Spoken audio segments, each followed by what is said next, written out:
midweek moment about the book of Leviticus. Now, a lot of us don't love the book of Leviticus. It's a lot of laws, a lot of rules, and a lot of details. As I've recently reread the book, I had this different thought that what if we looked at those rules and details and expressions as how much God loved the Israelites, that He wanted them to be clean. He wanted them to be pure and atoned for, that He gave them all of these ways, all of these avenues, until Jesus came and became the one way. God's love is so big in the book of Leviticus. And in Leviticus chapter 6, in just a few verses, 3 times, God tells Aaron and Moses to keep the fire on the altar burning, to keep it burning. Do not let it go out. Let it continue to burn.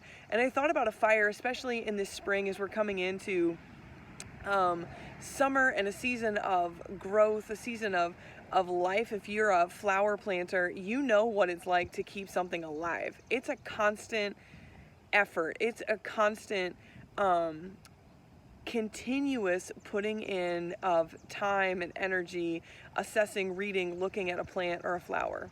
Maybe like these irises that I have with me today. They come back every year. They're always growing. They're always living. They're always doing their thing. But then there comes a point where I have to water them because it gets too hot. And I have to make sure they have fertilizer and the right soil and all of the things. And when all of that comes into place, they produce these beautiful, gorgeous flowers.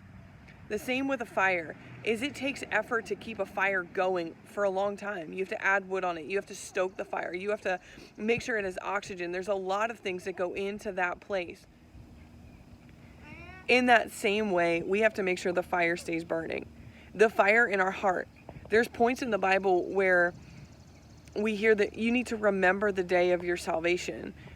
We have to remember those moments, those altar moments, those times where we encounter the presence and the goodness of God and we're transformed in it. We cannot let those altar moments, those altar days, those altar times burn out as time goes on. We have to remember them, write them in our journal, date them, go back and reread them. The mundane creeps in and it grows like weeds, and it kind of neutralizes sometimes the power and the fire that burns in our spirit of what God's done in our lives. So today, I challenge you, grab a piece of paper and write down some of those moments that you walked away from the presence of God, or you walked out of the presence of God 100% transformed. Remember the feeling, remember what you saw, remember what you heard, remember all of those moments, because there are times in our life where we feel unworthy, where we feel like we don't know where we're going, we feel like we're on a hamster wheel. And when we remember what God's done in our life, we can remember where He's taking us to a purpose that has been planned and poured out over you from before you were born. God's love for us never dies, and we need to make sure that we continually stoke the fire of our salvation, of the great moments of God's presence in our lives, of the transforming times and the change that He does in our lives. There is no one like our God.